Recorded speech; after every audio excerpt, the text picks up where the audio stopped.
Hello, this is Chef Sean Rowe on behalf of ExpertVillage.com, here to talk about chicken preparations. Today we will be exploring 3 different chicken preparations or styles of cooking. One is going to be a shallow pan fry, which means we're going to be frying the chicken in a small amount of oil. We also have baking, which means we're going to attain some color in the pan, but then we're going to place it in the baking dish to be baked off.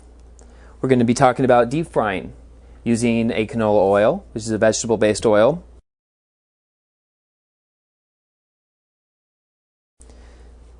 In regards to all this, these are all fairly healthy methods if you use the right oil. We will also be breading and flouring chicken to gain different textures and different colors.